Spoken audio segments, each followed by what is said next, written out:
Micrófono.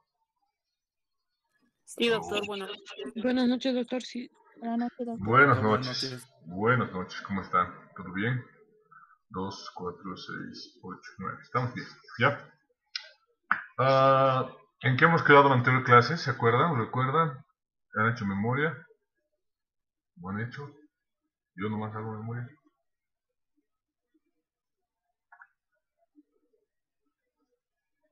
¿Alguien se acuerda que eran las medidas cautelares? ¿A qué nos hemos referido? Eran dos tipos de medidas cautelares, ¿verdad? Dos situaciones por las cuales íbamos a tomar en cuenta algún tipo de situación jurídica. ¿Se acuerdan? ¿Sí? ¿No? Ya. Voy a empezar a compartir mi pantalla. Seguramente dentro de un rato va a entrar el licenciado. Seguramente ya ha entrado a sus anteriores clases. No sabría decir si sí o si no. Pero creo que tienen una propuesta de un taller o algo. Le vamos a dar unos 10 minutitos para que pueda entrar y nos explique. Creo que les van a ofrecer unos talleres o alguna otra situación de esas. Ahí no me encuentro aquí. El licenciado Rodrigo Sánchez, seguramente les van a ofrecer algún taller o algo. Seguramente en el transcurso de la clase entrará. Le vamos a dar un tiempito de nuestro tiempito, ¿ya? Mientras tanto retomaremos nuestra materia. Si tienen dudas, preguntas, por favor háganmelas. Avísenme si se está compartiendo mi pantalla para que podamos continuar. ¿Sí? ¿Se comparte? Sí, ¿verdad? Sí, doctor, se puede ver. Muchísimas gracias. Hemos dicho que hay diferentes tipos, para hacer un poquito de memoria y refrescarnos un poquito lo que hemos llevado en la anterior clase. Hemos dicho que hay diferentes tipos de clases de medidas cautelares, que específicamente las medidas cautelares son y van a ser una medida restrictiva, temporal, provisional e instrumental de una situación jurídica dependiendo de un hecho que se esté investigando.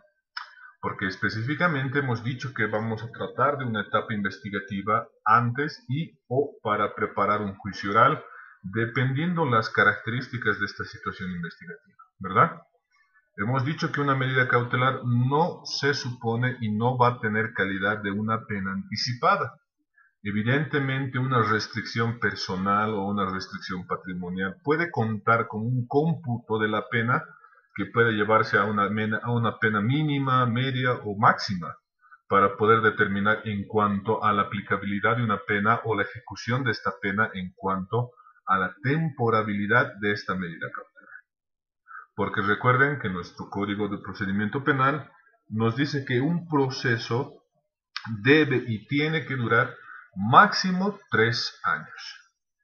En 3 años una persona ya debería haber sido juzgada, condenada o absuelta, dependiendo de los mecanismos legales si es que hemos seguido un proceso ordinario común.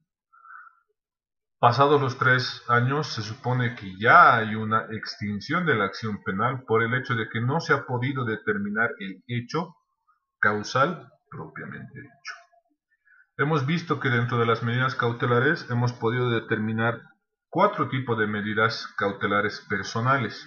¿A qué nos referimos con medidas cautelares personales? Recuerden, esta medida cautelar personal son las que directamente le van a afectar a la persona involucrada, que se le está atribuyendo la probabilidad de esta investigación que se está abriendo en contra de esta persona.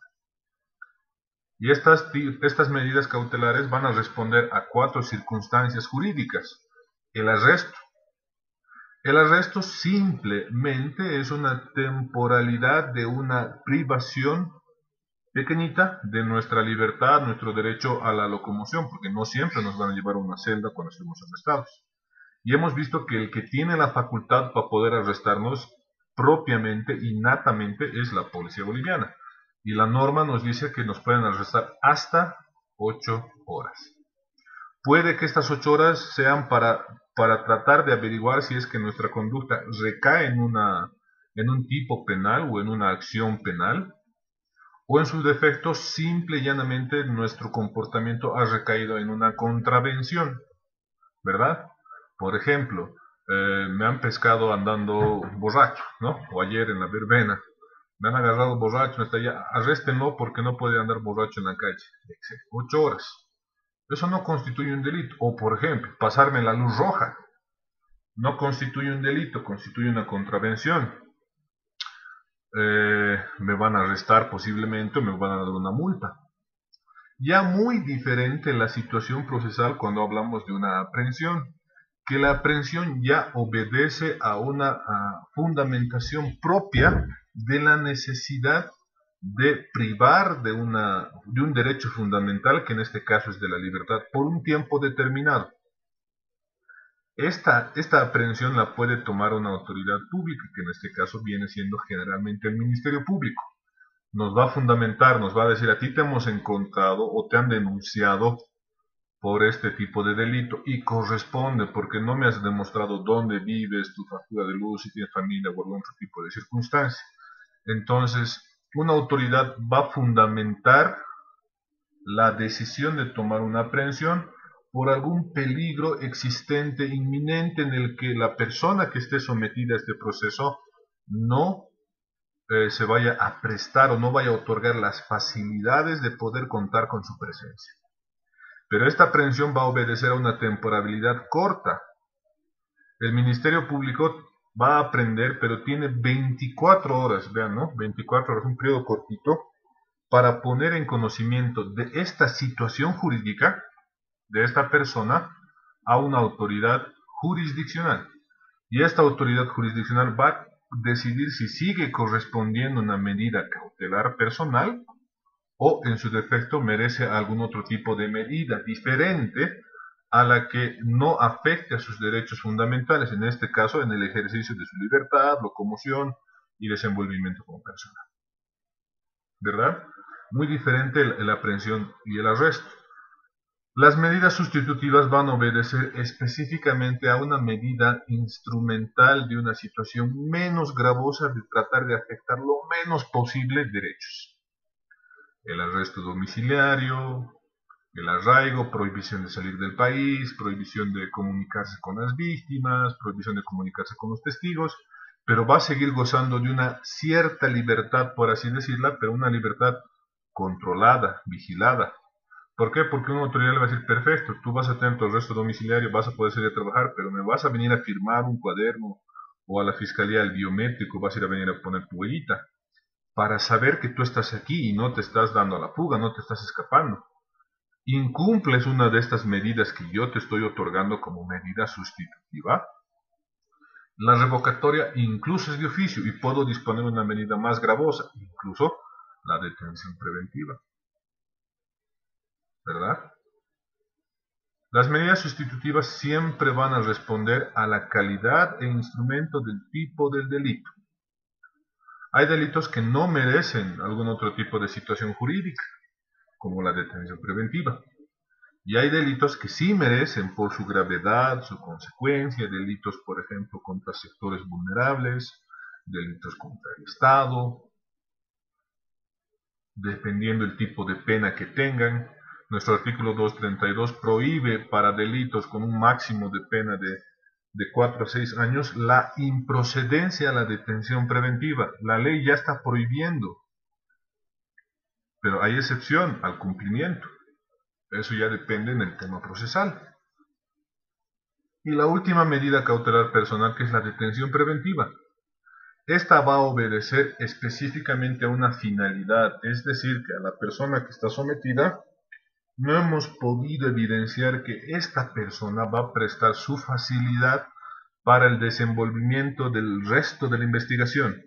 Es decir, que mientras esté en libertad o en alguna medida sustitutiva, esta persona va a entorpecer, va a obstaculizar, puede que provoque que la víctima, partícipes, testigos, Ministerio Público, policía o jueces se porten reticentes, que es decir, que se porten, por así decir, a favor o hagan algo en contra de lo que nos dicen las normas, ¿no? Se porten de una manera diferente, no hagan lo que tengan que hacer, o la víctima se vea presionada sabiendo que está en libertad. Esta detención preventiva siempre va a obedecer a una medida provisional. es modificable en cualquier etapa del proceso, incluso en etapa de juicio, al igual que las medidas sustitutivas. Las medidas sustitutivas, como las medidas de la detención preventiva, pueden modificarse durante todo el tiempo del proceso, dependiendo qué tipo de medida es y si existe algún hecho que pueda variar y determinar que esta medida ya no es necesaria para poder asegurar el proceso. ¿Se dan cuenta cuán importante, no? Y la otra medida cautelar que tenemos en nuestro sistema es la medida cautelar real, que en este caso ya no afecta específicamente en la persona investigada, va a afectar en el patrimonio de esta persona investigada. Y una persona investigada siempre va a tener un patrimonio, si no es patrimonio de bienes muebles e inmuebles, va a tener un patrimonio económico, cuentas bancarias, herencia o algún otro tipo de situación que se le pueda poner una medida restrictiva sobre su patrimonio, tal vez para garantizar un resultado dentro del proceso, o en su defecto. Le van a decir, tú como fianza tienes que pagar, qué sé yo, 80.000 o 100.000 bolivianos. Estos 100.000 bolivianos que nosotros estamos pidiendo como órgano jurisdiccional no es un anticipo de pena o no es un anticipo de pago de daños y perjuicios. Simplemente este monto va a servir para cancelar o para pagar las costas y costos de tus recapturas si te dieras a la fuga. Y aquí viene cuando nos disponen, por ejemplo, si no es fianza, nos disponen que las personas garanticen con personas garantes solventes. Nos dicen 2, 3, 4 personas. Pero estas personas tienen que ser solventes, tienen que tener casa propia o tienen que tener un sueldo. Si trabajan para el Estado, que adjunten sus últimas 3 boletas originales. Si tienen un bien inmueble, que adjunten sus papeles originales, que vengan a firmar aquí al juzgado para que te firmen como garantía personal, porque en el momento, si tú te dieras a la fuga, nosotros vamos a ejecutar a estas personas, que no las vamos a hacer culpables, pero les vamos a hacer pagar todos los gastos de recaptura que sean necesarios para poder tomar en cuenta eh, la necesidad de poder efectivizar esta medida cautelar. Importante que nosotros sepamos estas medidas cautelares, porque cuando ustedes ya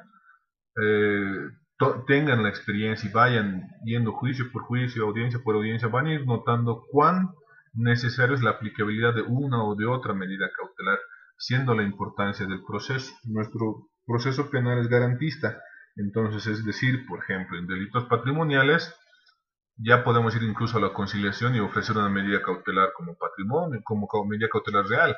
Es decir, ofrezco en garantía mi auto, mi casa, o estas 2 personas, o este tipo de monto de dinero. ¿Ya? ¿Hay alguna pregunta con las medidas cautelares? Doctor. Dime, Marco, buenas noches. Buenas noches. A ver, dentro de lo que es la figura del arresto, ¿sí? Quiero darle un ejemplo. Si yo, digamos, entro ya sea a una tienda o qué sé yo, donde hay cámaras de vigilancia, ¿verdad? Porque hoy en día todas casi tienen cámaras de vigilancia. Y yo me apropio de un artículo, ¿sí? Y Ya. cuando estoy saliendo de la indicada tienda, me sorprenden y me agarran, indicándome que yo estoy apropiándome de algo indebido. Entonces llaman a la policía, pero el artículo yo devuelvo, ¿sí? Llaman a la policía y me llevan como arrestado. Ajá. Esa figura, ¿cómo se trata? ¿Es correcto si yo estoy devolviendo el artículo? Ya. Pero igual me llevan arrestado. Lo que sucede, por ejemplo, en ese tipo de situaciones, puede que el artículo no tenga una relevancia monetaria o una relevancia patrimonial evidente, pero el hecho es que ya la conducta ha entrado dentro de una antijuricidad, si por así lo podemos decir. Ha roto los lineamientos de lo que dice y dispone la norma y evidentemente ha fraccionado la realidad, ha provocado un hecho que no estaba previsto. Puede que la policía diga, perfecto, te voy a llevar 8 horas y te voy a soltar, lo que sucede en el arresto. Pero generalmente, y para evitar problemas de responsabilidades, la policía va a decir, perfecto, voy, te voy a arrestar, pero en estas tus 8 horas voy a poner en conocimiento, tal vez con informe de acción directa o con algún otro tipo de informe, al representante del Ministerio Público de turno. ¿Por qué? Porque esta es la autoridad jurisdiccional y competente que va a determinar si corresponde tu libertad o no, y si el tema de la devolución de lo que tú has robado corresponde y ya no correspondería en una investigación propia. ¿Por qué? Porque ya has devuelto lo que has robado y efectivamente ya no hay daño ni investigación propiamente que tengamos que investigar, ¿no? Pero eso ya va a depender del Ministerio Público. El Ministerio Público, como tiene el rol de perseguidor penal, de la acción penal pública, puede que diga, perfecto, tú has devuelto el bien mueble, inmueble, o el bien que has sustraído, has robado, has hurtado, pero tu comportamiento es pues reprochable a la sociedad. Entonces yo, como representante del Ministerio Público, no te voy a soltar en las 8 horas, voy a aprenderte porque has cometido un delito, tengo las imágenes, y soltarte a ti es poner en riesgo a la sociedad, y voy a permitir que una autoridad, y me voy a someter a mejor criterio de una autoridad jurisdiccional. Y el juez puede decir, perfecto, ya ha devuelto el bien, no hay mucho que investigar, vamos a otorgarle la libertad mientras dura el proceso. Ya va a depender de la figura, por ejemplo, y el criterio más, el criterio que tengan más, en este caso la autoridad, porque hay fiscales que les dicen perfecto, y te dicen, pero si ya te ha devuelto, mira, vas a entrar en proceso, vas a contratar a tu abogado, vas a gastar plata, que va a hacer esto, y más que ser perseguidores del delito, se vuelven en conciliadores. Es perfecto, ¿por qué? Porque no quieren hacer el trabajo, porque lo que correspondería en lo que tú dices, Marco, es que el proceso siga su curso, aunque sea por un delito de hurto. No hay violencia, no hay otro tipo de situaciones. ¿Por qué? Porque hay cámaras, se está demostrando el hecho de la sustracción y el hecho de que esta persona es un riesgo para la sociedad. Entonces necesitamos someterlo a un tipo de situación jurídica o de restricción para que éste sea reinsertado a la sociedad, pero no para que siga delinquiendo, sino para que sea una persona hábil a la comunidad, como dice la norma. ¿Alguna otra pregunta? ¿Duda? Doctor, buenas noches, ¿me escucha? Buenas noches. Sí, te escucho. Doctor, buenas noches. Yo tengo una consulta respecto a la detención preventiva. Nosotros, ¿cómo podríamos acortar lo que es la detención preventiva con la ley 586, la ley de descongestionamiento y efectivización? No me acuerdo ahorita. La ley de descongestionamiento penal y efectivización de penas, ¿no? Efectivización, sí. Sí, doctor. ¿Cómo podríamos abarcar esta ley para reducir lo que es el tema de la detención preventiva y en caso de que haya un evento particular, un caso particular en el cual no se haya dictado sentencia, porque si no me equivoco, hay la cesación de la detención preventiva cuando se ha excedido a los 24 meses, si no me equivoco, sin que se hubiera dictado una sentencia. En caso de que la persona que estuviera con detención preventiva ya haya pasado de los 24 meses y estos no sean atribuibles a actos dilatorios del imputado, este podría reclamar resarcimiento económico por daños y perjuicios. No tanto así. A tu primera pregunta, con la ley de la efectivización y el descongestionamiento penal, específicamente con esta ley se ha tratado de resumir específicamente eso, la situación procesal de muchas personas a las que se las detenía preventivamente sin una situación jurídica propiamente dicha. Es decir, la detención preventiva ya no era una excepción, sino era una regla, ¿no? Y el descongestionamiento penal ha hecho que se verifique el tema de los delitos y las penas para ver si corresponde y decirles a los fiscales que las resoluciones fundamentadas de imputación formal merecen o no merecen una detención preventiva. Y ahí es que muchos fiscales, por ejemplo, utilizan la ley de descongestionamiento penal para solicitar una medida cautelar, por ejemplo, de arresto domiciliario o algún otro tipo de medida patrimonial, ¿no? Para tratar de evitar específicamente esto, porque ya incluso los fiscales para solicitar una detención preventiva están, están marcándose y manejándose sobre las líneas jurisprudenciales de la imputación objetiva, que estamos hablando de jurisprudencia de ya no muy antigua, estamos hablando de jurisprudencia desde el 2018. La imputación objetiva, la sentencia constitucional 1512-2018, y empiezan a darnos todo un argumento de la ley de descongestionamiento penal. Pero, ¿qué sucede nosotros en el rol de, por ejemplo, abogados defensores? Para nosotros utilizar correctamente la ley de descongestionamiento penal, tenemos que probar y enervar riesgos procesales. Porque si evidentemente tenemos una ley que nos puede favorecer en algo, el camino para que nosotros podamos resumir o tratar de que se haya una medida cautelar menos gravosa sucede en el tiempo en el que nosotros probemos que no somos un riesgo para la sociedad, tenemos domicilio, trabajo, casa, familia, todas esas situaciones que van a poner en un efectivo tal vez un corto plazo menos o una medida menos gravosa a la detención preventiva, ¿ya? Y en cuanto a tu segunda pregunta, la cesación a la detención preventiva opera automáticamente por 12 meses computados los plazos si es que está teniendo detención preventiva, y en su defecto a los 24 meses si no se ha dictado resolución fundamentada o en su defecto se ha emitido criterio oportuno de mejor consecuencia jurídica.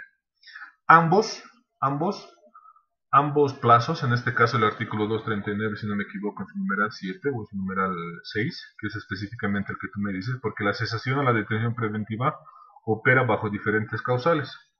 Si es esa causal la que tú me estás diciendo, específicamente el imputado, o en este caso la persona que ha sufrido, pedir resarcimiento de daños muy poco lo va a poder hacer. ¿Por qué? Porque en este caso no está demostrando la dilación propia del imputado, ni tampoco de la autoridad jurisdiccional, sino en este caso de la autoridad investigativa. Y en este caso, por nada del mundo y por ninguna otra situación, los actos administrativos, por ejemplo, del Ministerio Público van a influir en la decisión y no tendrían que influir en la decisión de una autoridad jurisdiccional, porque estamos hablando de jurisdicción y competencia, ¿no?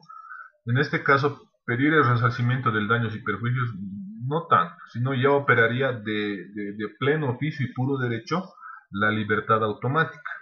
Si es que un juez de autoridad no te concede la libertad vencido el plazo, tienes la acción de libertad en este caso en su modalidad correctiva y en su modalidad traslativa, es decir, la ley dice esto y automáticamente opera la libertad de esta manera, ¿no? Pero como el resarcimiento de daños, no tanto, porque tendrías que primero iniciar un proceso disciplinario contra la autoridad que ha omitido su trabajo, ¿no? O por la omisión de sus actos ha provocado ese perjuicio a la persona que ha sufrido esta detención preventiva.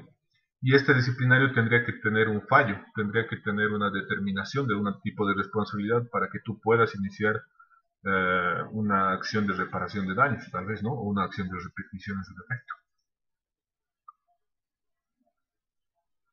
Gracias, doctor. ¿Preguntas? ¿Dudas?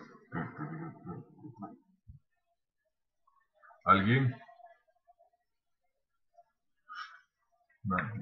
Ya. Doctor. Dime. A ver, dentro de lo que es la detención preventiva, Ajá. ¿no? Privación de libertad.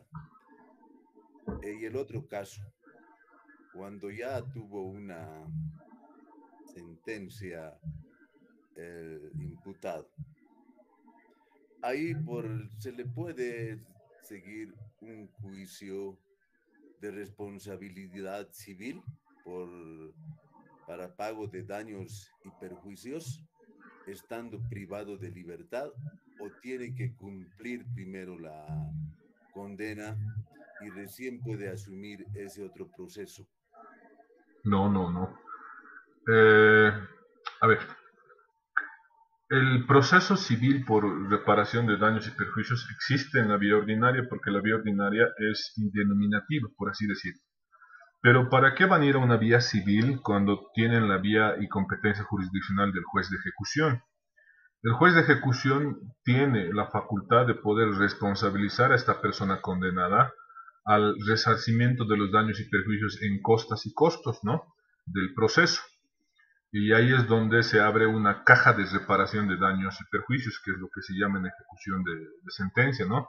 Esta caja de reparación de daños y perjuicios va a ir a calificar específicamente eso, lo que tú dices, ¿no?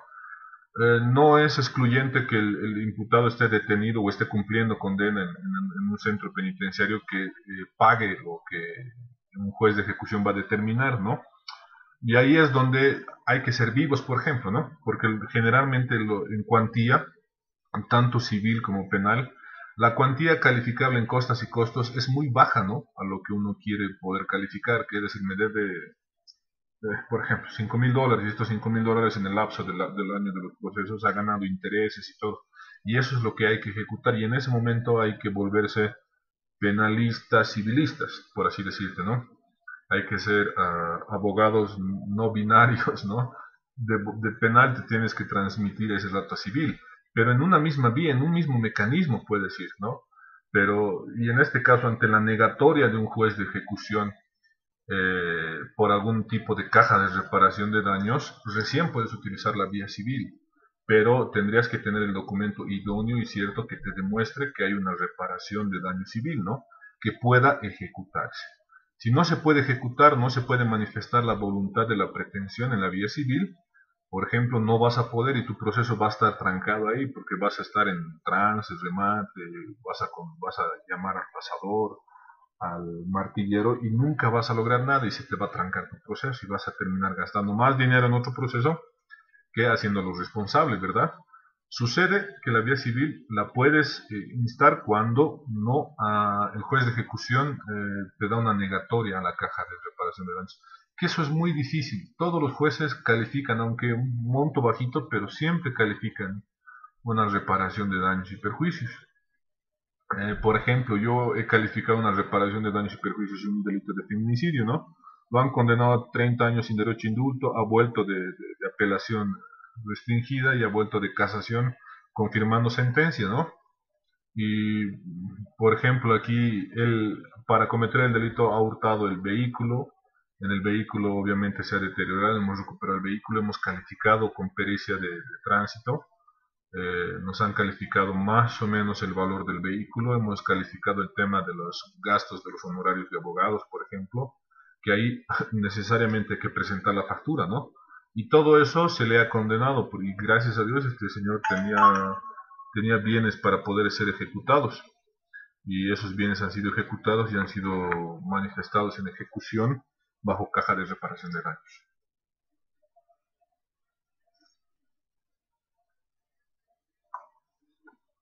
Doctor, disculpe que insista, a ver, justamente si estamos hablando de una deuda, por decir, en causa civil, y el deudor no tiene ningún patrimonio, porque lo primero que uno tiene que ver que esa persona tenga algún patrimonio, ¿no? Para que garantice, digamos, la cancelación de la deuda. Pero si no tiene ningún patrimonio, tal el caso, si me demandan a mí por daños y perjuicios y comete un delito y no tengo ningún patrimonio, ¿verdad? Solamente vivía de mis ingresos mensuales de trabajo. Ajá. ¿Cómo se procede en esa forma? Por eso te digo, Marco, para tú poder pedir la reparación de los daños y perjuicios, tienes que declarar la posibilidad de poder ejecutar estos daños y perjuicios. Generalmente, y es algo que, por ejemplo, la mayoría de los abogados que practican penal se olvidan, y es algo que, por ejemplo, no lo hacen, y es una figura que, por ejemplo, ustedes tampoco van a encontrar, y está en el Código de Procedimiento Penal. Incluso en su denuncia, en su querella, manifiéstense y apersónense igual y constituyanse en parte civil, para que desde ese punto se vayan calificando, e incluso desde ese punto uno puede ir solicitando algún otro tipo de medida restrictiva o algún otro tipo de medida cautelar. ¿Por qué? Porque evidentemente tú, es cierto lo que dices, puede que te hayan condenado y lo único que tú tenías era tu sueldo para vivir.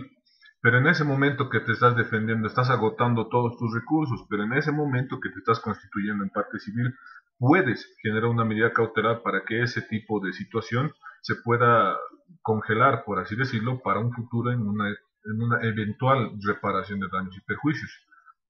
Hay que pensar siempre a futuro, ¿no? Porque cuando vamos a la materia penal, la mayoría de los abogados siempre agarran y dicen, no, perfecto, medidas cautelares, nos vamos a llevar a la cárcel. Saben, no, no está en la cárcel, pero es que el juez está vendido, el fiscal está vendido. No, no, no es el análisis que se tiene que hacer, ¿no? Y es desde ese momento en el que ustedes tienen que empezar a ver, bueno, un momento, ¿qué tipo de delito tengo? Este tipo de delito es excluyente, no es excluyente, voy a poder ejecutar daños y perjuicios a futuro, corresponde que me constituyan parte civil para poder empezar a generar todos los perjuicios y los daños para poder causarse. ¿Por qué? Porque en ejecución nos van a decir, un momento, ¿desde dónde se empieza a computar los daños y perjuicios? ¿Desde el momento del hecho o desde el momento del que ha sido sentenciado y la sentencia ha adquirido valor de cosa juzgada? Y ahí es, por ejemplo, donde muchos pierden el pie y se entrancan en un proceso porque el juez les da no lugar a la reparación de daños y perjuicios y simplemente califican costas y costos, qué sé yo, 300 bolivianos, 800 bolivianos, 2000 bolivianos en cuestión de costas y costos, ¿no? Y eso es algo que, por ejemplo, van a ir aprendiendo ustedes y es algo que yo se los estoy mencionando y van a ir motivándose en esa situación, que ya desde el primer acto inicial constituyanse en parte civil, aunque solamente sea la mención, ¿no?, al amparo del artículo, si no me equivoco, me constituyo en parte civil y desde ahí van a ir generando. ¿Por qué? Porque ahí van a ir teniendo una cuenta. Ya cuando suceda el momento en el que se pueda, se vaya a ejecutar, tengamos el proceso perfecto para ejecutar los daños y los perjuicios y no tengamos en qué ejecutarle y para qué ejecutarle, yo ahí, por ejemplo, les digo, perfecto, no podemos ejecutar daños y perjuicios. No vamos a poder porque el señor está en la cárcel y lo que tú dices, por ejemplo, no está trabajando, no está generando. ¿A quién le vamos a hacer responsable? Esta ejecución, por si acaso, chicos, no termina ahí, porque puede que en algún momento este señor fallezca, porque los daños y los perjuicios son ejecutables incluso a terceros, es decir, a los que puedan ser herederos, afintestato o algún otro tipo de situación. Entonces, es por eso que a veces se ejecutan después de muchos años. ¿A quiénes son sus herederos? Perfecto. Si han heredado por la vía notarial y han aceptado la herencia de forma tácita y taxativa, entonces han aceptado todo lo bueno y lo malo, porque ustedes ya saben, han llevado sucesiones, no todavía, ¿no? Para que no nos confundan. Se puede. Si no tiene beneficio de inventario, doctor, ¿sí aceptarían lo que es esta responsabilidad? Uno puede rechazar la herencia bajo beneficio de inventario diciendo puedo o no puedo, o en su defecto aceptar en su totalidad. Si hacemos la declaratoria de herederos por vía notarial, por ejemplo, ahí estamos aceptando de pleno derecho lo que suceda y haya sucedido al de Cujus, al que le estamos heredando, ¿no? Y ahí nos van a venir los problemas. Nos van a venir a decir, por ejemplo, tu papá era garante, era deudor, o por un delito de estafa que nunca hemos podido ejecutar me debe tanto dinero. Y un momentito. Y siempre es bueno que ustedes como abogados aconsejen que revisen los pasivos y los activos de los que van a heredar antes de heredar, porque el rato es fácil, sí, haremos proceso, pero después el proceso se nos viene. Y de ahí, a partir de ahí los herederos empiezan a hacer procesos ordinarios. Empiezan a decir nulidad de institución de herederos, yo no sabía, y otro tipo de problemas que se nos vienen, ¿no? Es susceptible de terceros, esposa, herederos, sus hermanos pueden heredar, porque ustedes saben hasta qué tipo de grado se puede heredar, ¿no?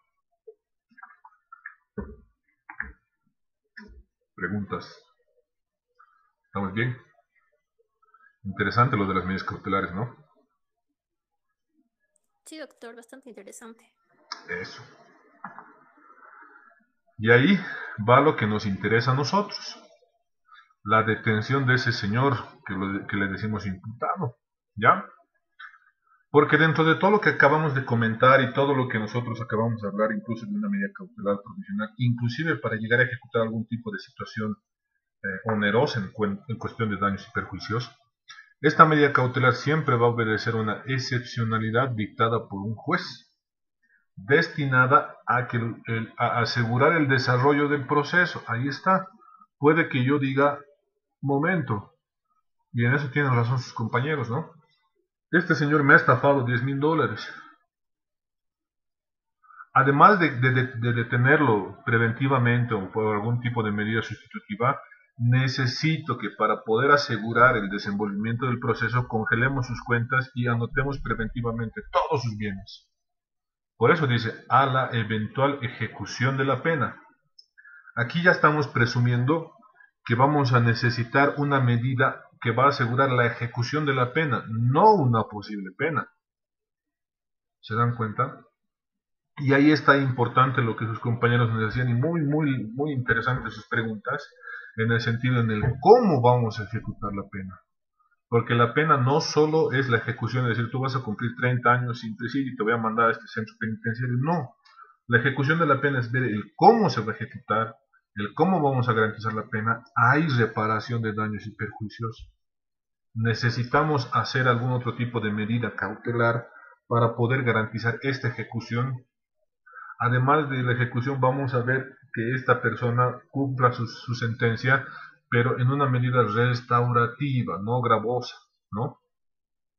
Perfecto, lo estamos desposeyendo de todos sus bienes para la ejecución de los daños y los perjuicios. Pero te vamos a, tal vez de aquí a 5 años sale otra ley y te vamos a tratar de liberar para que tú cumplas una condena fuera y te insertes a la sociedad, pese a que haya perdido todo en reparación de daños y perjuicios. ¿Ya? Esta detención preventiva va a obedecer específica y tácitamente a una finalidad.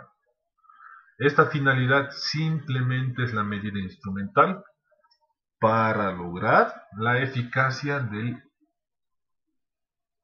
poder que tiene el Estado, que es el jus punendi, de poder averiguar el delito, perseguir el delito, reprochar cualquier conducta criminal. ¿Para qué? Para averiguar la verdad histórica de los hechos, para asegurar el desarrollo del proceso y el cumplimiento de la ley. ¿Verdad? Porque hay muchos que se sienten pues supermanes. No, listo, me han dado arresto domiciliario y perfecto, me voy a salir nomás, los encuentran en la calle, no, un momentito. No está cumpliendo esta finalidad. Necesitamos otra medida diferente, porque este señor no está haciendo caso, no está cumpliendo la ley. ¿Por qué necesitamos para el desarrollo del proceso? Yo necesito que este señor esté presente para la inspección técnica, la reconstrucción. Pero estando en libertad, ¿dónde lo voy a encontrar? ¿Dónde lo voy a citar? Si está en un centro penitenciario, sé que le puedo notificar al gobernador de ahí, y el gobernador de ahí le va a decir, señor Jorge Espinosa, te han notificado del juzgado en esta fecha, y en esta fecha yo te voy a llevar con un custodio. Estos actos del desarrollo del proceso nos van a dar la luz de la averiguación de la verdad. Ya se los había dicho, sea en beneficio de la víctima o en perjuicio del imputado, a gusto o no de otra persona. La averiguación de la verdad nos van a determinar la finalidad de la investigación. Nos van a decir, ¿corresponde una pena? ¿O a este señor lo estamos culpando sin motivo? Y ahí viene una pregunta que nos decía Vivian. Hay dos causales por las cuales podemos rechazar un caso. Bueno, el Ministerio Público puede rechazar o sobreseír un caso. Puede decir el Ministerio Público para el rechazo o para el sobreseimiento que los elementos no son suficientes indicios ni evidencias para sostener una imputación formal o una culpabilidad. Eso, por ejemplo, no va a generar que el imputado diga voy a presentar una denuncia falsa, porque está diciendo tenemos los elementos, pero no son suficientes. Pero hay otro catálogo que nos dice que cuando estos elementos no son los elementos para poder fundar una imputación o una acusación formal. Ahí nos está diciendo el Ministerio Público claramente, estos no son los elementos que yo necesito ni he podido lograr porque no es cierto este hecho. Ahí el imputado o la persona acusada sí puede presentar un proceso por falsa denuncia. Pedir al Estado, me han hecho esto, entonces necesito yo resarcimiento, reparación de mi daño. ¿Cómo? Ya me han pues dado muerte civil. Me han metido a la cárcel, me han publicado, me han levantado mi cara frente a la tele entre todos los policías. ¿Verdad? Pero muy pocos fiscales van a agarrar y van a utilizar ese artículo, porque van a utilizar para evitar justamente estos problemas de responsabilidades administrativas y procesos de denuncias falsas y temerarias. Van a decir que los elementos que hay no son suficientes para poner una tranca al imputado de decir perfecto, te estoy dando libertad, estoy diciendo que eres inocente, pero no voy a permitir que a mí me metas la responsabilidad porque la víctima no nos ha podido probar. ¿Se dan cuenta? O puede que esta averiguación nos dé la culpabilidad, que es lo que generalmente se va a presumir.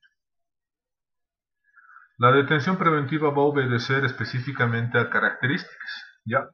Estas características van a obedecer a la finalidad y esta finalidad va a tener la determinación primeramente de que esta medida cautelar va a ser dictada solamente por la autoridad competente y jurisdiccional. En este caso va a ser el juez de instrucción penal o el juez de sentencia o el tribunal de sentencia quien va a determinar esta detención del imputado, sea preventiva o ya sea para el cumplimiento de una pena.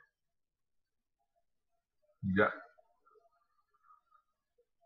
También una característica importante es que esta detención preventiva tiene que obedecer a una situación procesal, a una situación normativa, es decir, que esté prevista en alguna ley, y en este caso está prevista en nuestro Código de Procedimiento Penal. Y en cuanto a la aplicabilidad de los delitos propiamente dichos, que estos delitos estén previstos y determinados que puedan ejercer una medida cautelar. Ustedes ya saben, sin delito no hay pena. Y lo que no está prohibido está permitido, ¿no? Eso nos dice la regla. Esta detención del imputado o esta medida cautelar extrema va a obedecer específicamente a ciertos requisitos. Y esta autoridad va a obedecer específicamente estos requisitos que la norma nos franquea. Y ya se los he dicho en la anterior clase. El artículo 233 es el que nos da los requisitos para la aplicación de una detención preventiva. El artículo 233 en su numeral 1 nos dice que existan los suficientes elementos o indicios que nos demuestren la probabilidad de autoría. Y el elemento segundo nos dice que existan los suficientes elementos o indicios de que el imputado no se va a someter al proceso. Dos requisitos indispensables que nos van a dar a las demás vertientes del artículo 234 y 235. La ley 1173 ha modificado el artículo 233, pero en una capite más lineal, por así decirlo, porque nos dice que la detención preventiva va a obedecer a un tiempo determinado. Y este tiempo solamente puede ser solicitado por el Ministerio Público para la realización de la investigación y los actos pendientes a materializarse. Y aquí está, la temporalidad está limitada. Ahí nos dice que la detención preventiva máxima puede ser 3 meses, pudiendo ampliarse 80 días hasta 120 días, dependiendo la complejidad del caso. Si esta complejidad obedece a una negligencia, como nos decía Vivian, por ejemplo, que haya sucedido más de 24 meses o 12 meses, esta situación sin que la autoridad se haya pronunciado algún acto investigativo propiamente, ¿corresponde a la libertad? Sí. Hoy en día nuestras autoridades, más allá de dar la libertad, señalan audiencias de consideración de situación jurídica y le dan la posibilidad a los del Ministerio Público de solicitar ampliación. Es ilógico, porque los del Ministerio Público nos vienen a decir, nos falta este acto, ¿y por qué no han hecho estos actos en este periodo? ¿Qué dicen los jueces? Si la parte afectada considera que este actuar del Ministerio Público es negligente, tiene la vía administrativa y disciplinaria para denunciar. A mí no me compete. Interesante esa situación, ¿no? Porque se pasan la bolita entre todos. Y la detención preventiva va a obedecer específica y bajo el principio de legalidad específica en 5 principios, ¿ya? Estos 5 principios tienen que materializarse, tienen que evidenciarse, no son subjetivos, son objetivos, tienen que aplicarse específica y tácitamente en la aplicación de una detención preventiva, que es infringir la excepcionalidad, la provisionalidad, la proporcionalidad, la instrumentalidad y la jurisdiccionalidad. ¿Se acuerdan que hemos dicho que el derecho a la libertad y al derecho a la locomoción es irrestricto? Nadie me puede violar ese derecho, constitucionalmente protegido. Nuestro bloque de constitucionalidad así nos lo dice. Pero esta excepción a la regla obedece específicamente a la decisión o a la determinación excepcional de la situación de este imputado, de este detenido propiamente. ¿Por qué? Porque el imperio de la ley, el principio propiamente de excepcionalidad, nos está diciendo que necesitamos asegurar la presencia de esta persona y que excepcionalmente le estamos quitando un tiempo este derecho fundamental a la libertad, a la locomoción o algún otro tipo de restricción que solamente va a obedecer a una excepción. El artículo 22 de la Constitución Política del Estado prohíbe la detención preventiva, pero nos dice salvo en los casos señalados y establecidos por la ley. ¿Cuáles son los salvos, las salvedades? El Código de Procedimiento Penal nos dice cuándo corresponde una detención preventiva y cuándo no. 232, 233, 234, 235 de nuestra norma procesal penal. Incluso el 231, que son las medidas sustitutivas, que son 10.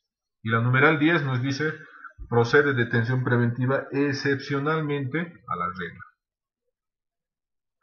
Y uno va tachando, ¿no? Dice un montón de excepciones que tenemos en el código. ¿Se dan cuenta? Pero esta excepción, por nada del mundo, puede infringir otro tipo de derechos. ¿A qué me refiero? Ustedes saben que más allá de la libertad y el principio de inocencia, no puede infringir el derecho a poder contar con la defensa, por ejemplo. ¿Verdad? El hecho que esté detenido no significa que yo no pueda contar con una defensa, probar que lo es contrario, no notificarme con los actos procesales, no considerar mis derechos como imputado, no presumirme la presunción de inocencia. Perfecto, estoy detenido, pero mis demás derechos siguen intactos hasta que se pruebe lo contrario. ¿Ya? El principio de provisionalidad tiene específicamente la modalidad bilateral, tiene dos vertientes, que en este sentido la vamos a llamar variable y que tiene un límite. Es lo que les he dicho, que va a modificarse en cualquier momento del proceso. Porque podemos tener una detención preventiva del imputado, pero ¿qué pasa si existe, por ejemplo, no tiene domicilio? He logrado conseguir un domicilio, alquiler, o su mamá, o su papá, o su hermano, o su esposa le va a dar domicilio, donde hemos verificado con la institución policial, hemos ido, ahí va a guardar momento, ya tiene domicilio, entonces puede haber una medida menos gravosa, entonces se va a modificar, va a variar, no hay un límite propiamente para poder decir que este estado va a seguir siendo el mismo y el permanente hasta que se dicte juicio. Puede que en la sentencia sea absolutoria, y es lo que nos dice Vivian, todo este tiempo que ha sido detenido preventivamente y ha estado casi purgando pena, ¿cómo lo vamos a reinsertar si ya le hemos dado muerte civil? ¿Verdad? Porque hoy con las redes sociales fácil publican la cara de alguien y dicen, este es estafador. ¿Quién controla eso, por ejemplo, no? Pero ya me han dicho. No había sido cierto, solamente por venganza, despecho, no sé, cualquier otro tipo de situación, ¿no? Lo que les decía, este principio de provisionalidad tiene dos subprincipios, dos vertientes que son súper importantes, la variabilidad y la temporalidad. ¿Por qué? Porque la variabilidad va a suponer que la detención preventiva siempre va a obedecer a que haya otra concurrencia de motivos que las hayan fundado. Y ahí está lo que nos decía Vivian. La detención preventiva va a cesar, por ejemplo, y el artículo más usado es el 1 del artículo 239, que dice cuando nuevos elementos de juicio demuestren que ya no concurren los elementos que han hecho que se tome esta decisión de la detención preventiva, para que se determine otro tipo de situación menos gravosa. Lo que les decía, podemos volver a presentar pruebas para enervar riesgos procesales, antecedentes. Hay sentencias constitucionales que, por ejemplo, al artículo 235 del peligro de obstaculización, lo mantiene latente incluso hasta después de dictada sentencia. ¿Se imaginan esa situación jurídica? Porque dicen que va a seguir siendo una persona influyente, pese a que esté en su libertad. ¿Se dan cuenta? Y este es el más importante en cuanto a la variabilidad, por eso les digo, porque puede cambiar en cualquier momento. Si le gusta a la víctima, bien, si no, tampoco. Tenemos que también respetar los derechos de la víctima. La imposición de una detención preventiva no es perpetua, no es estable, no es definitiva. Toda la etapa investigativa y preparatoria va a presumir que incluso este imputado tiene el principio del indubio pro reo, que va a llevar a cualquier otra medida que adopte el juez para poder establecer que no existe la necesidad de poder seguir teniendo, excepto sigan estando en peligro, el peligro de fuga y obstaculización. Mientras cualquiera de estos dos, o los dos conjunta y bilateralmente estén activados y sigan siendo un riesgo, corresponde la detención preventiva. Porque el hecho de que se dé a la fuga y no hay una medida que propiamente garantice, es decir, que el imputado nos tiene que demostrar que no se va a dar a la fuga. Ahí, por ejemplo, no está funcionando el sistema acusatorio, ¿no? Porque el que tendría que probar que me va a dar la fuga es el Ministerio Público y la víctima y el querellante, ¿no? Pero el imputado se tiene que dar a la tarea de decir: yo tengo casa, tengo familia, tengo domicilio, tengo trabajo asentado en el país, no tengo antecedentes policiales por ningún otro hecho, ni se me ha perseguido en otro país, ni nada. Entonces, eso es lo que tiene que hacer el imputado para poder desvirtuar estos dos riesgos y no verse agravado con una detención preventiva. La temporalidad va a obedecer específicamente al tiempo de la detención preventiva. ¿Ya? Aquí va, porque nos dicen, desde la modificación de la 1173, la autoridad llamada por ahí, en este caso el Ministerio Público, debe fundamentar el tiempo necesario que necesite para la realización de los actos investigativos. Nos puede decir un mes, 15 días, 30 días, 60 días, 3 meses, 4 meses. Ya dependerá cuántos actos hay. Pero acá, si no se ha obedecido este tiempo, la detención preventiva, el artículo 3, y aquí está lo que les decía, lo que nos decía Vivian, por ejemplo, ¿no? 12 meses sin que se haya dictado acusación. Es decir, está detenido preventivamente, ¿no? En 12 meses no se ha hecho nada. Automáticamente cesa la detención preventiva de este señor. Eso no significa que se haya extinguido el proceso, por si acaso. O en su defecto, 24 meses sin que se hubiese dictado sentencia. Una persona que ya ha sido acusada y durante todos estos 2 años, por así decir, no se ha hecho el juicio, no se ha dictado sentencia. O puede que haya habido actos de audiencias de juicio, pero no se ha dictado sentencia. Corresponde la cesación automática, de pleno derecho. Ahí obedecemos al tiempo, y este tiempo es estricto. Los jueces no pueden decir: pero necesitamos que siga detenido. No, porque en su momento el fiscal o el juez no han hecho y han obedecido este tiempo que la ley les otorga, y es de pleno conocimiento.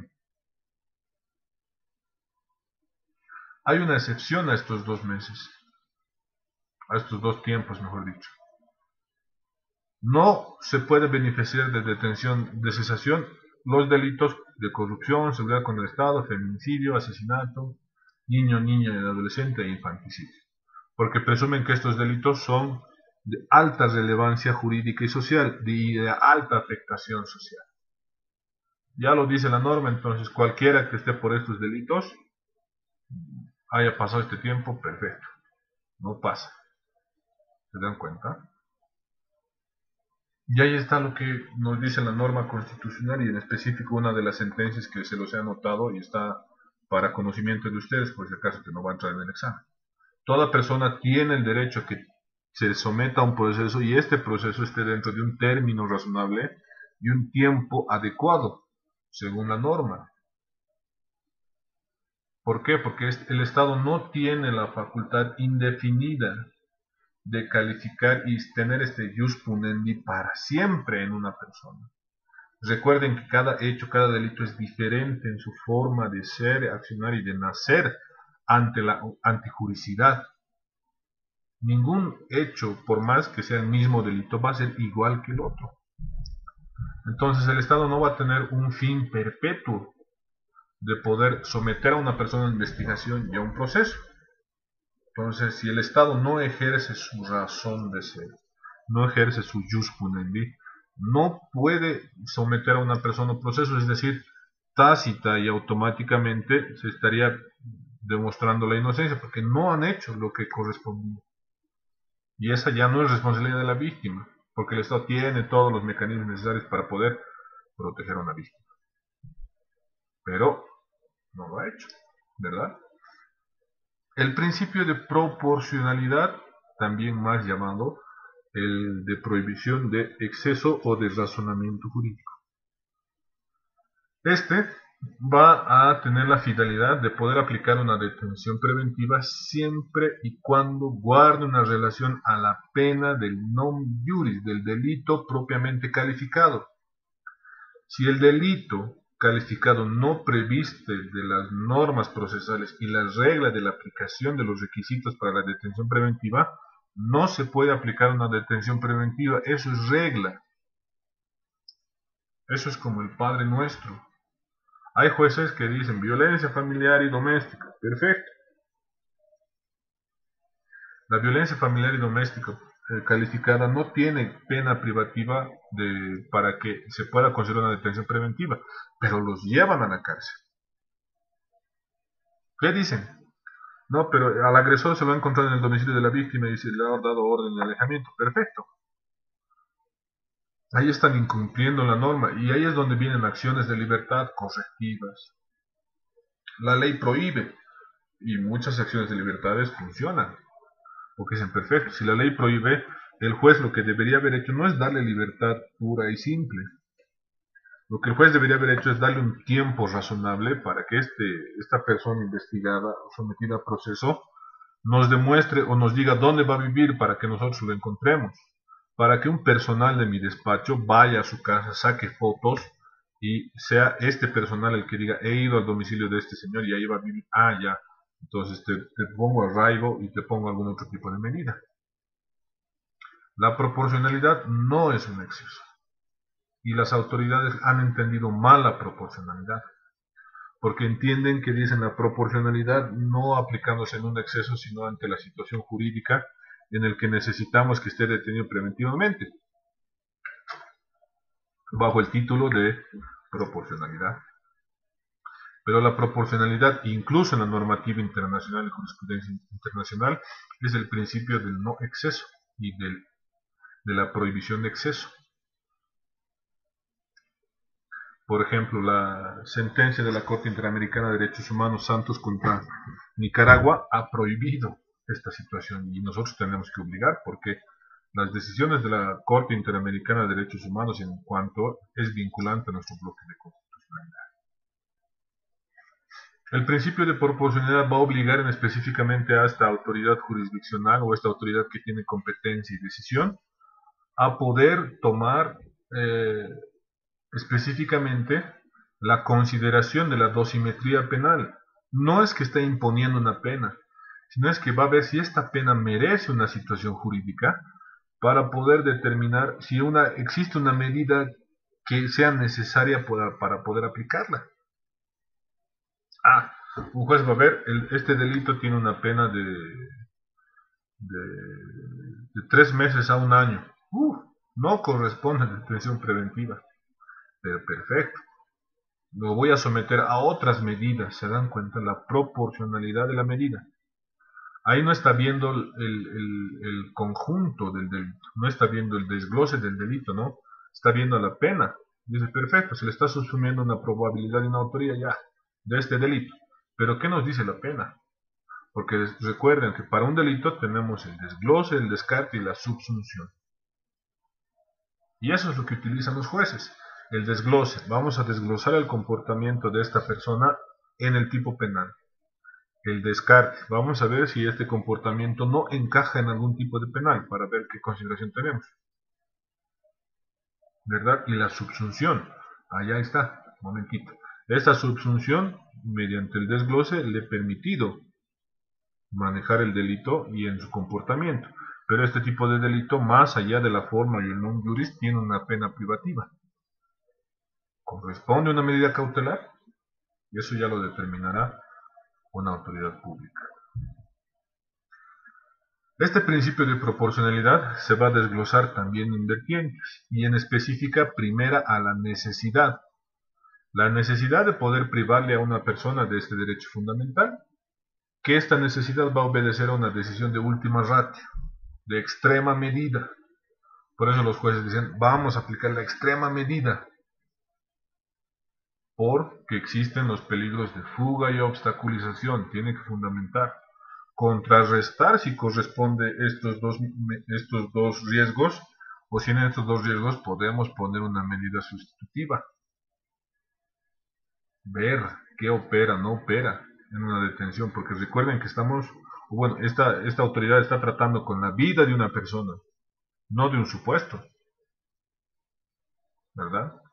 Y la de idoneidad, que específicamente va a regirse, a tramitarse en que se demuestre que esta detención preventiva, más allá de un instrumento, se haya demostrado razonablemente que existe un peligro procesal que estamos tratando de que no se conculque, que no se provoque.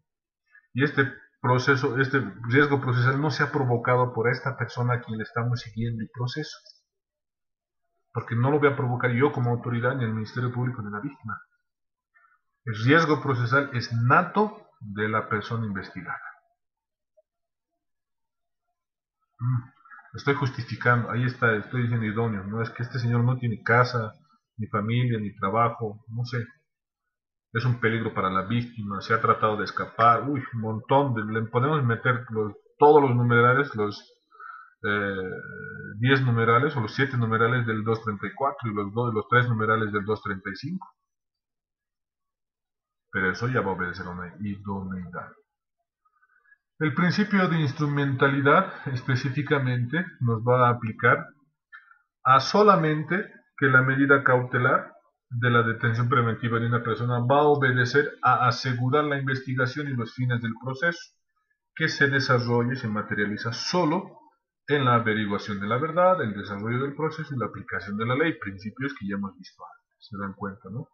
Esa es la instrumentalidad. Un juez, una autoridad y un fiscal va a decir, bajo el principio de instrumentalidad se hace necesario que usted como juez aplique una detención preventiva.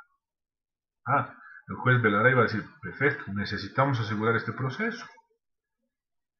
¿Cómo? Lo voy a detener preventivamente para que se haga todos los actos necesarios para demostrar su culpabilidad o su inocencia. ¿Ya? No ha entrado nadie, ¿no? Y el principio de jurisdiccionalidad va a implicar que específicamente esta autoridad jurisdiccional y competente tiene la razón de poder fundamentar una aplicación de una detención preventiva.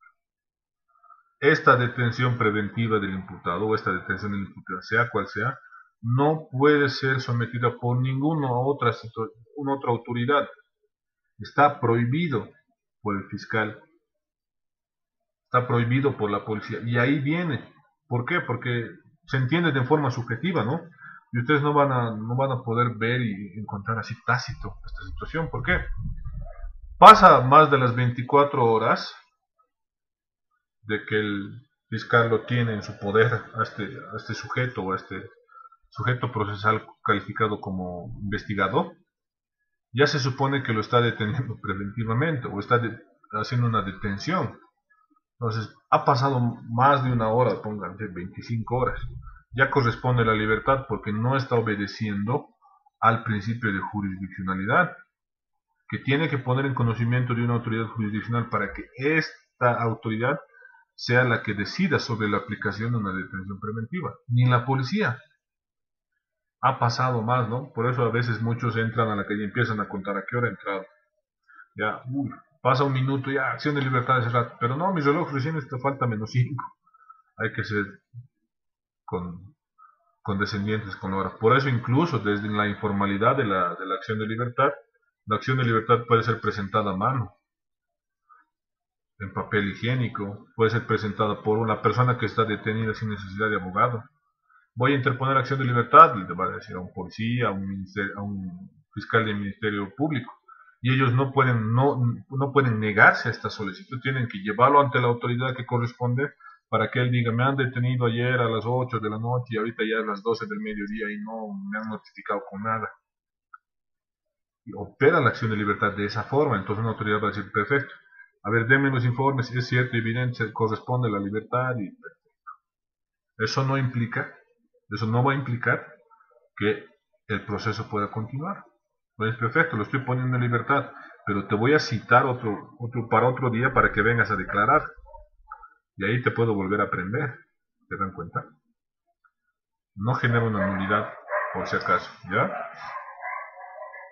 Lo que les decía, la detención preventiva no puede y está prohibida de tomarse en cuenta como una pena anticipada, ¿ya? Por el mismo hecho de que toda persona tiene el derecho a la libertad y la seguridad personal. ¿Y por qué decimos que no es una pena anticipada? Porque mientras no haya sentencia condenatoria debidamente ejecutoriada y aunque revisada, el principio de inocencia no se ha roto hasta ese momento. Entonces una autoridad no puede decir que bueno, necesitamos una detención preventiva como una pena anticipada. Desde la ley 1173 han corrido muchas cesaciones con el tenor y muchas autoridades han dado libertad con cesación y medidas diferentes bajo el tenor de que esta detención no es una pena anticipada. Porque los fiscales han empezado, en su momento cuando no había los plazos para los fiscales han empezado a pedir más plazos, ¿no? Recién la ley me está facultando para más plazos, pero tanto tiempo has tenido y no, momentito. Necesitaremos otra forma de detención preventiva. ¿Ya? ¿Alguna pregunta, duda? ¿Estamos claritos?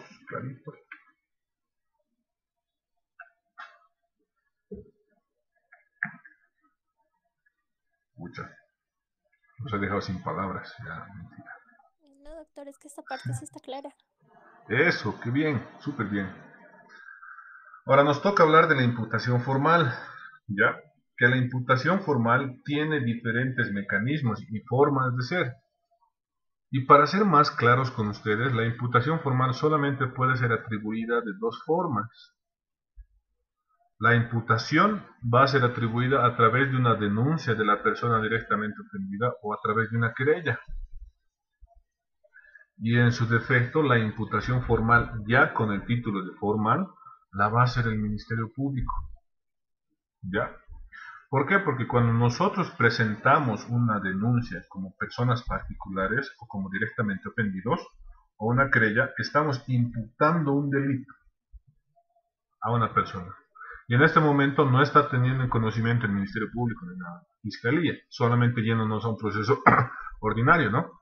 Sin hablar del de oficio, porque cuando hablamos de acción directa y oficio, el Ministerio Público imputa ni bien lo define, ¿no? El artículo 302 del Código Penal nos dice que en este caso, cuando la imputación ya se vuelva formal, que en este caso va a ser específicamente por el Ministerio Público, tiene que obedecer a la suficiente fundamentación de los indicios sobre la existencia del hecho y la participación a quien le estamos imputando esta situación procesal. Y es por eso que desde el momento en el que se ha generado la doctrina y la jurisprudencia de la imputación objetiva, se han generado que la imputación debe y tiene que contener los datos específicos en cuanto a la relevancia de los hechos. Por eso nos dice la existencia de los hechos. Para que haya un hecho, tiene que haber un imputado y tiene que haber una víctima. Y su individualización, si es posible, en específico, puede que haya más víctimas, puede que haya más imputados. Y la individualización va a obedecer específicamente a la existencia del hecho y su participación. El nombre y domicilio procesal del defensor, para no violar el ejercicio de la defensa, de la víctima y del imputado. ¿Para qué? Para que notifiquemos esta imputación formal ahí, en ese lugar, o en su defecto sepamos quién es para que después no nos digan no tengo abogado o no lo hemos notificado. Evidentemente la imputación formal tiene y debe notificarse en domicilio real por la importancia de la misma. pero ya hay jurisprudencia que dice mientras cumpla su fin. Ahora el abogado puede decir, ya no es mi cliente, presento pase profesional, devuelvo cedulón. Ah, perfecto, hay que volver a practicar la notificación. 3. La descripción del hecho o los hechos que se le imputan y le califican provisionalmente. La conducta del señor Jorge Marco Espinosa Mendoza, por los hechos denunciados y la querella presentada, se desplegan y se subsumen en la probabilidad de autoría del delito de estelionato. ¿Por qué? Porque este señor ha procedido a vender un bien que no le pertenece, porque este bien, mediante folio real, número tanto, le pertenece a otra persona. Y hasta la fecha de la imputación formal y esta audiencia, el señor Jorge no nos ha demostrado que tiene un derecho propietario. ¿Se dan cuenta? Entonces, los indicios y los elementos del documento que ha firmado como si fuese propietario nos están dando la probabilidad de autoría de que el señor es probable autor del delito de estelionato. Y que la investigación propiamente dicha nos va a demostrar su comportamiento y nos va a arrojar la verdad material de su comportamiento para poder fundamentar una acusación formal. Y aquí, la medida cautelar si corresponde. Un fiscal puede decir, hasta la fecha el señor Jorge Marco Espinosa Mendoza no nos ha mostrado si el domicilio, por ejemplo, no nos ha dado una fotocopia de su carnet, o en su defecto, en su carnet tiene un domicilio y en su declaración señala otro domicilio, lo que nos hace suponer que tiene dos domicilios y no va a poder ser habido y se va a ocultar fácilmente, se va a dar a la fuga. Y en específico yo los voy a preparar para el simulacro de audiencia de medidas cautelares para que cada uno fundamente como tiene que fundamentar, ¿no? Porque si ahorita les digo, el artículo 234, numeral 1, en la vertiente domicilio señala, los voy a marear. Pero vamos a hacer eso, no se preocupen. ¿Ya? Corresponden medidas sustitutivas solicitando a las autoridades, se le imponga una fianza, juratorio, una fianza económica, garantes personales, que el imputado nos diga dónde va a poder ser notificado, cuestiones accesorias que las imputaciones. ¿Se acuerdan cuando hemos revisado una imputación formal, no? Todito, lo que está acá hemos desglosado y hemos visto ahí. La imputación formal no solo es una presunción de un hecho punible a una persona, también tiene que basarse a la suficiente verdad material de la existencia de evidencias ciertas, de indicios ciertos y evidentes que nos puedan decir que existe la realidad del hecho y que necesitamos investigar la participación del imputado en este hecho. El imputado es autor material, es autor intelectual, es cómplice, es encubridor. ¿Qué tipo de grado criminal tiene? ¿A cuál le vamos a calificar? Pero por el momento es probable autor. Ya la investigación nos dirá en qué grado, más o menos, si tiene algún tipo de agravante, atenuante. La imputación formal, ustedes la van a entender y la van a poder conocer desde dos vertientes. La imputación genérica y la imputación formal, que ambas van a obedecer a lo que hemos dicho anteriormente, ¿ya? Y la imputación genérica es lo que les he dicho, la denuncia y la querella. ¿Por qué? Lo pongo aquí abajo. Porque nosotros también tenemos que hacer como una actuación fiscal al nosotros imputar a alguna persona mediante una denuncia o querella algún delito. ¿Por qué? Porque nos vamos a tener que volver a ir a los requisitos porque le tenemos que decir al fiscal al quien estamos denunciando quién es el imputado, dónde vive, su carnet, sus generales de ley, quién es la víctima. En este momento no conocemos si tiene o no tiene abogados, ¿no? Pero nosotros en nuestra querella, en nuestra denuncia, tenemos que hacer una descripción de los hechos y cómo vamos a subsumir la conducta de esta persona genéricamente en un tipo de delito, ¿verdad? Esta imputación genérica va a ser revisada por la autoridad competente. Podemos hacer una denuncia escrita. Vamos a la plataforma de la FELCB y nos dan un papel, ¿no?, donde nosotros llenamos todo. Y ahí lo pasan al Ministerio Público, revisa, si con cuasi, nos pueden decir en el término de 24 horas subsana, perfecto, investíguese.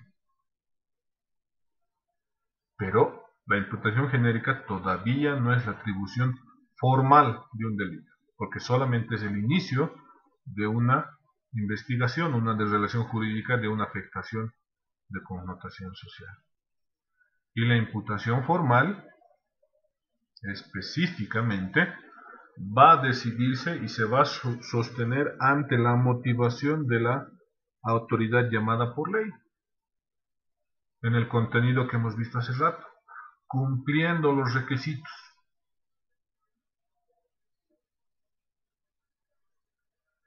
Esta decisión va a ser asumida en franco respeto de los derechos y garantías de las personas que van a participar, los sujetos procesales que van a obtener en la investigación.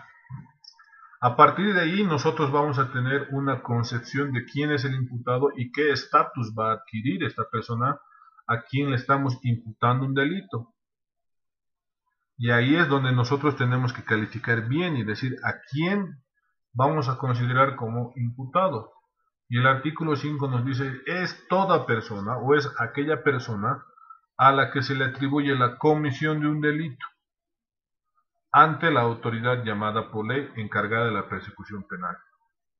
Ya les he dicho, podemos presentar denuncias ante la policía, el Ministerio Público, podemos ir a la FELCB plataforma va a remitir al Ministerio Público. Estableciendo en este sentido la diferencia entre la imputación genérica y la imputación formal. Todo va a depender del tipo de atribución que le estemos dando, atribución genérica o atribución formal. Ya saben, la atribución genérica es por parte de la víctima o el que está denunciando y la formal ya es por el Ministerio Público.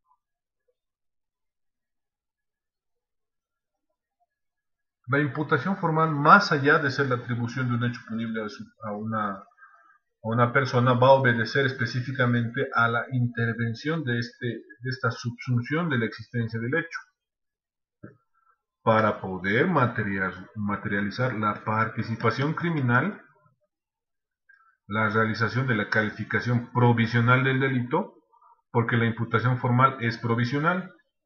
En el transcurso de la investigación puede cambiar el delito, puede agravarse el delito o puede atenuarse el delito. Va a depender de esta situación. Pero esta atribución es única y específicamente atribución del Ministerio Público. Nosotros en la etapa investigativa preparatoria vamos a poder ampliar por delitos. La verdad histórica de los hechos nos está demostrando que además de este delito está haciendo este otro delito. Amplío, porque tal vez este otro delito es más grave que el que se está investigando. Interesante, ¿no? La imputación formal siempre va a obedecer a específicamente la realización o que se hayan realizado actos materiales propiamente dichos de la investigación que van a permitir en este caso a la autoridad del jus punendi, que es el fiscal, a poder decir que y darle razonamiento de verdad material a estos elementos de convicción suficiente. ¿Por qué? Porque no soy yo como víctima quien le va a dar la calidad de elementos de convicción. Es específicamente esta autoridad, bajo la realización de una investigación preliminar o preparatoria. Y el que le va a dar la convicción suficiente es el comportamiento del imputado, pero haya sido evidenciado bajo una solicitud de algún tipo de detención preventiva. ¿Verdad? El fiscal va a decir, momentito, ¿sí? Había sido cierto lo que nos dice la víctima. Entonces yo le voy a dar la eficacia de convicción suficiente para poder fundamentar una detención preventiva. ¿Se dan cuenta? De aquí se los he puesto un poquito de plazos, ¿no? En cuestión de la investigación, de las investigaciones preliminares, existe un plazo de 20 días para el inicio de la investigación, es decir, la denuncia de parte. ¿Ya? para que dentro de las 24 horas de presentada la denuncia, la policía tiene 24 horas para poner en el Ministerio Público antecedentes, secuestro y otras cosas de situaciones, para que se abra este término de 20 días que puede ser ampliado en investigación preliminar. Esta investigación preliminar va a ser puesta en conocimiento del juez de instrucción penal para que sea garante de los derechos y garantías. Pónganse que ha vencido los 20 días y no hay solicitud alguna de imputación formal. El juez ese rato no va a decir, pues ya, extinguiremos el caso.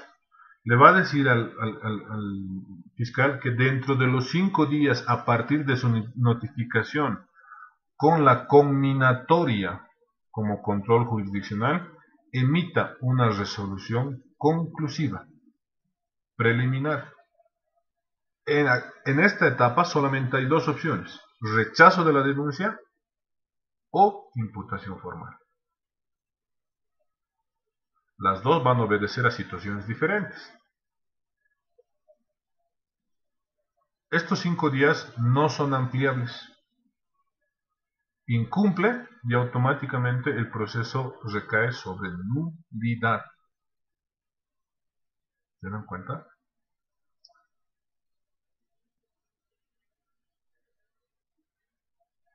Aquí está otra vez, lo he copiado sin querer. La fundamentación de la imputación formal a solicitud de detención preventiva va a obedecer específicamente a lo que ya les he dicho, ¿verdad? O la investigación preliminar, y esto es lo que nos dice la norma en el artículo 301, 302 en adelante. ¿Se dan cuenta? Yo lo he copiado para que ustedes puedan leer y puedan participar, lo tienen en la plataforma. El contenido de las imputaciones formales va a también permitir al imputado que conozca los fundamentos a la solicitud de la detención preventiva en este caso, y esta imputación pueda obedecer a un ejercicio del derecho a la defensa. Es decir, que el imputado pueda contrarrestar, pueda decir, no es cierto, es una imputación que le falta fundamentación, que puedo meter una actividad procesal defectuosa, no se han acreditado las circunstancias de los hechos, no se han podido materializar estas circunstancias por las cuales sea necesaria esta situación. Otro tipo de circunstancia que por el momento no es prudente para poder como imputado decir, perfecto, me voy a una audiencia de medida cautelar y me olvido de mi derecho a la defensa. Por eso, una vez notificada la imputación formal, se le otorga un plazo de 10 días a cualquiera de las partes, pese a que se someta a una audiencia de medidas cautelares inmediatamente, a poder observar esta imputación formal, ejercer, ¿no? Plantear incidentes, excepciones, en caso en cuanto se encuentre o piense que se esté agraviado, por ejemplo. Y esta imputación o ese incidente puede dar la vuelta a una imputación siempre. La notificación al imputado con la imputación formal siempre va a obedecer que esta notificación sea personal, en base al artículo 163, porque nos dice que la resolución en primera instancia que dicte respecto a las partes puede ser la imputación formal.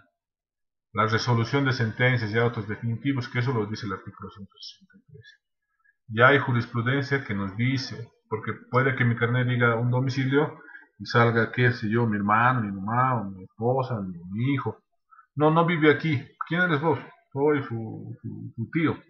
Ah, no, soy su mamá. Ah, ya, voy a notificar porque aquí dice ser HIP, Seresi y otro tipo de instituciones, ¿no? Ya, momentito. Está cumpliendo la eficacia de poner en conocimiento esta imputación formal. Lo dejo colado y perfecto. Evitar otro tipo de situaciones de nulidades, porque hasta que lo encontremos. Y el otro mecanismo es que cuando desconocemos el paradero del imputado, no sabemos dónde vive, se notifica por edictos. ¿Ya? La ineficacia de la citación y la notificación de la imputación formal va a generar específicamente una situación que se llama el desconocimiento del proceso. Y él no va a permitir que se pueda ejercer el derecho a la defensa. Y ahí es donde vienen los incidentes de indefensión, actividad procesal defectuosa porque me han vulnerado mi derecho a la defensa. Pero hay que justificar los agravios. Ya cuando vayamos y nos reunamos, porque seguramente vamos a hacer grupos, quiénes van a ser fiscales, quiénes van a ser abogados de defensa, imputados, víctimas, vamos a hacer grupos de WhatsApp para mandarnos los secretos, ¿ya? Y ahí yo les voy a enseñar a tratar de justificar a mi forma y a lo que yo he aprendido, porque nunca hay una verdad absoluta, específicamente en derecho procesal penal. No les puedo decir, yo tengo la razón, tiene razón este abogado, o esto, no. Siempre, pero gracias a Dios la práctica me ha dado muy buenos frutos y todos mis conocimientos voy a tratar de transmitirles a ustedes. ¿Ya? Hemos terminado. ¿Alguien tiene alguna duda? ¿Pregunta? Vamos. Sí, un minuto.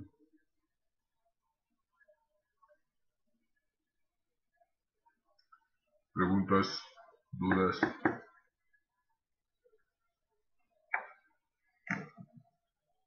Nadie.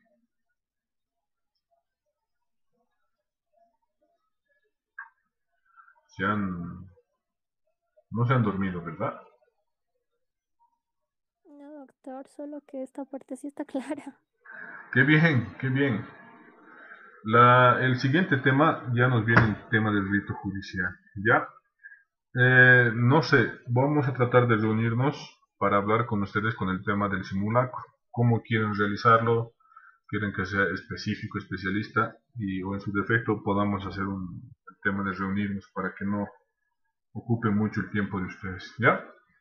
No hay dudas, no hay preguntas. Hoy día están poquitos, 2, 4, 6, 8, 9 nomás. A los demás de frente les vamos a poner falta. Ya, me han recomendado dos situaciones, mil disculpas, les voy a robar 2 minutos más de su tiempo. Me han recomendado que por favor, se los voy a pasar al grupo, tomen en cuenta un taller de competencias laborales, creo, se los voy a pasar. Y el día sábado a las 11 de la mañana me han invitado para poder ser disertante en cuanto a la aplicabilidad del abogado litigante. ¿Ya? Creo que va a ser por Facebook Live o no sé si será por Zoom o por algún otro tipo de plataforma. Si es por algún otro tipo de plataforma, yo les voy a pasar el link para que puedan participar y estén presentes. Si es que si quieren, como les he dicho, yo nunca les voy a obligar, porque voy a hablar del rol del abogado. Sí, el camino del abogado en profesión libre. ¿Ya?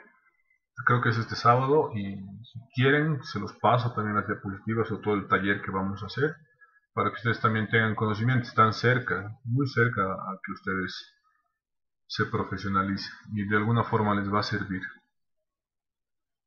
Ya, estoy pendiente de todas sus dudas, todas sus consultas. Tienen mi número de WhatsApp y cualquier consulta. Perdón, Dime. disculpe, ¿este taller se va a grabar? Porque nosotros tenemos clases en ese horario. ¿Sábado? Creo que es por Facebook Live. No sé si se va a grabar. Creo que si es que no se va a grabar. Si es por Facebook Live, va a estar en la página de Unicen todo el tiempo. O sea, no estoy seguro de si se va a grabar o no. Pero creo que sí va a estar en la página de Unicen como enlace. Creo que es a las 11 de la mañana o a las 11 de la mañana. Y ahora el taller de laboral, no sé, se los voy a pasar la imagen porque no perdí, me pidió que se los pase. Pero el del sábado sí es a las 11. Y si, te lo voy a preguntar si se va a grabar y si se va a grabar les paso la grabación. ¿Ya? Por favor, doctor. ¿Ya? Bueno, me despido de todos ustedes, que tengan un muy buen descanso. Siendo jueves les deseo que tengan un muy feliz viernes y un excelente fin de semana. Descansen y sigan estudiando. Gracias, doctor. Buenas noches. Cuídense. Buenas noches. Gracias, doctor. Buenas noches. Buenas noches. Doctor, gracias. Buenas noches. Chao, Vivian.